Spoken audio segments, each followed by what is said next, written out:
brought up like this logically to think. And this is very, very important to remember that at this age you've got to handle this. At a physical level, between the age of 7 to 9, the body is going through major changes. They may not show you a growth spurt at this time, but this is the point where the body is preparing itself for the last and final growth spurt which it is going to make the child go through. So, this is the time when the hormones are being prepared for growth and development. This is the time when the brain is going to start developing to handle the teenage years. This is the time when the organs inside are also preparing to take on the onslaught of all the major changes which take place in the teenage years. And you know very well, and I want to tell you right now, all of you whose children are between the age of 7 to 9, be prepared for a storm. Even before, when there was no net connections and there was no internet and all these things, teens were always a turbulent time. But now, even more so. So I would like you to understand one thing very clearly. Start not only teaching your children patience, calmness, and routine between the age of 7 to 9. Importance of routine, extremely important. Okay? Start teaching it now so that you are prepared for what happens when the teenage comes across. Having said that, this means discipline at your level. It means discipline in everything. In your getting up, in your talking, in your sleeping, in all those things. Your controlled behavior. So that what happens? Because do remember one thing, that after the age of 9, it is the friends who are going to mean more. Please remember, be prepared for it. It is only now between 7 to 9 that you still hold that important post where everything the child will turn to you and look at you for approval. After that, if you don't take hold of yourself at this time, after that, it is the friend who is going to dictate terms. So this 7 to 9 pre-teen time is extremely important. The child has learned phrases, has learned long sentences. Learn to converse. Learn to converse with them. छोटे नहीं हैं वो. Learn to make that courteous talk. As Priyanka said कि हम क्या खाते हैं? It takes a while for the brain to register. It takes 20 minutes for the brain to register that you are full. If you're going to show the child that you are going to sit and eat and gobble it down, drink the glass of water, cold drink or whatever, then the child will learn that. Then don't crib. And very frankly, I'll tell you something. I also, at times, I'm a little harsh. In the sense, at the age of 8.5 or something, the weight has gone to 55 kg, 50 kg. बाहर का खाना खाते हैं, घर का तो खाते ही नहीं है. So I asked them who went and bought the food from outside. Did the child go at 3 years of age to the shop to buy the biscuits and the crisps and all these things? You went.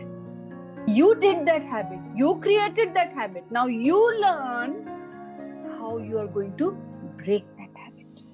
I want to tell you that children are very well able, and 9 years के बाद तो आप सोच लो, जरा सा कह दो ये प्रोडक्ट स्किन के लिए बड़ा अच्छा है, आप देखो कैसे दौड़ेंगे बच्चे.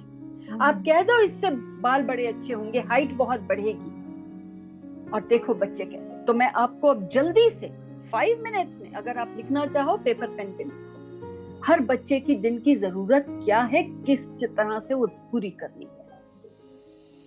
क्योंकि बोन्स बननी है, इसलिए प्रोटीन चाहिए, कैल्शियम चाहिए, फास्फोरस चाहिए. सो मिल्क सारे दिन में 400 to 500 ml।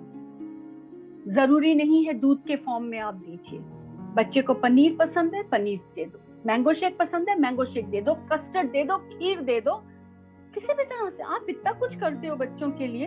अरे आज कस्टर्ड, फ्रूट कस्टर्ड बना दिया, एक टाइम पे फ्रूट कस्टर्ड, एक टाइम पे शेक बना दिया। आज रूह अफ़ज़ा थोड़ा सा डाल दिया, परसों बनाना शेक बना दिया। There are innumerable ways. Dals, please अगर आप वेजिटेरियन हैं तो मेहरबानी करके पल्सेस दोनों टाइम पे बनाइए। और पल्सेस में तुअर दाल का पीछा छोड़ दीजिए थोड़ा सा।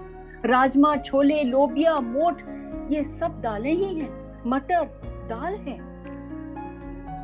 प्लीज प्लीज जरूर से जरूर दालों को रोज यूज करिए। नॉनवेज है तो फिर एक टाइम की दाल की जगह पे 2 से 3 पीस नॉनवेज के आराम से रिप्लेस किए जा सकते हैं, मगर दाल दीजिए। बच्चों को कितनी चाहिए?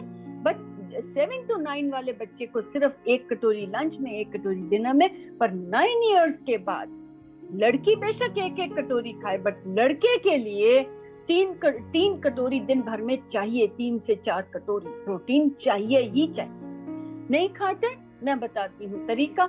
1 हिस्सा बेसन और 3 हिस्सा गेहूं का आटा मिक्स करके रख लीजिए। 1 हिस्सा बेसन, 3 हिस्सा गेहूं, क्योंकि जो प्रोटीन गेहूं का होता है वो बॉडी पूरी तरह से यूज नहीं करती।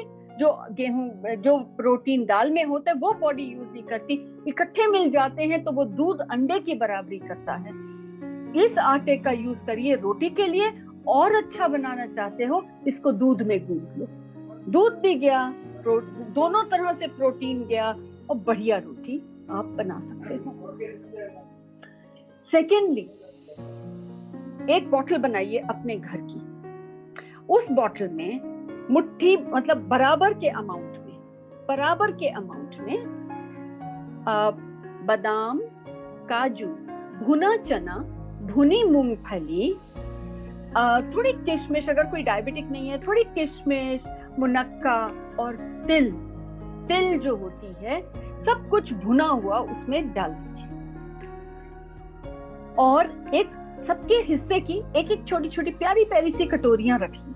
सब बच्चों को चूज करने दीजिए ये किसकी कटोरी। और शुरू में बच्चों के लिए छोटी मुट्ठी, फिर बड़ों एडोलेसेंट्स के लिए 1-1 मुट्ठी, हर एक ही हो, हर एक खाए। पूछेंगे मम्मा क्यों? बोलो मैंने पढ़ा और मैंने सीखा कि ये खाने से स्किन और बाल बहुत अच्छे हो जाएंगे।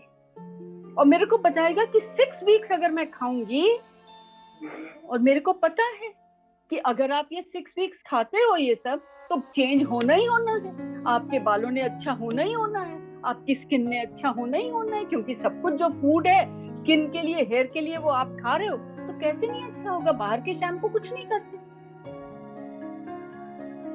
Got it?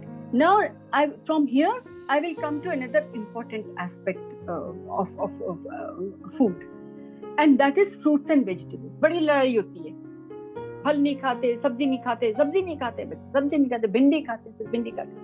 Look, please don't go straight for your cup of tea and all. I would strongly recommend कि क्योंकि हमें ओमेगा 3 चाहिए आपके अंदर। और मैं आपको ये बता दूं कि इंडियंस में जो कोविड टाइम में जो न्यूट्रिशनल रिसर्च हुई है, उसमें ये देखा गया है कि 70% of people are deficient in protein, and that is why बहुत सारी प्रॉब्लम्स होती हैं। सो मैं ये कहूंगी, सुबह उठ के सबसे पहले अगर आप डायबिटिक नहीं हो तो 1 आध अंजीर के साथ 2 या 3 वॉलनट्स खाइए। ओमेगा 3 प्रोटीन ये सब आपके अंदर सुबह चला गया। उसके बाद आप पहले थोड़ी सी रियली गुड एक्सरसाइज करिए। यंग हैं आप लोग, स्पॉट जॉगिंग कर लो, रूफ पे जाके रनिंग कर लो, और डांसिंग कर लो, जो भी मर्जी कर लो। उसके बाद फिर पानी पीजिए, चाय पी लीजिए। चाय के साथ बिस्किट वगैरह मत लीजिए। बच्चों को भी आदत हो जाए कि जरूरी नहीं है सुबह उठ के नट्स खा लिए तो पेट में कुछ चला गया है। Where is the need to have biscuits and bread? No need at all. उसके बाद उठने के 2 घंटे के अंदर नाश्ता लेना सकते हैं, और नाश्ते में एक प्रोटीन की चीज जरूर हो, चाहे वो 1 कप दूध का हो, चाहे वो एक अंडा हो, चाहे वो एक कटोरी स्प्राउट्स की हो, और फिर उसके साथ चाहे आपने पोहा बनाया, उपमा बनाया, या एक पराठा बनाया, या 2 इडली बनाई, जो भी चीज आपने बनाई है वो सब 2 चीजें होंगी आपके नाश्ते में, प्रोटीन की एक चीज और एक एनर्जी गिविंग चीज जो अनाज की चीज है। ये आपका नाश्ता हो गया। आप चाहें तो यहाँ पर एक फल जोड़ देते हैं, तो ये अपने आप में this would be the ideal thing. और इसमें मैं एक चीज जोड़ूंगी लास्ट में, प्रियंका सॉरी, वो ये है कि जहां मैंने आपसे बोला है 2 वो तिल ऐड करने को, एवरी डे हर एक कोई अगर 2 छोटा चम्मच मिले जुले ऑयल सीड्स ले लें तो उसमें आता है सनफ्लावर सीड्स, तिल सीड्स, अलसी के बीज, और जितने तरबूज खरबूजे के बीज होते हैं, इन सीड्स को रोस्टेड लेके उनको मिक्स करके रख लीजिए। आते जाते 2 चम्मच अगर आप लोग ले लेते हैं, बच्चों को 1 चम्मच दीजिएगा। Even girls who are having their periods, उनके लिए बहुत अच्छा है, हार्मोन लेवल्स को बहुत कंट्रोल करेगा।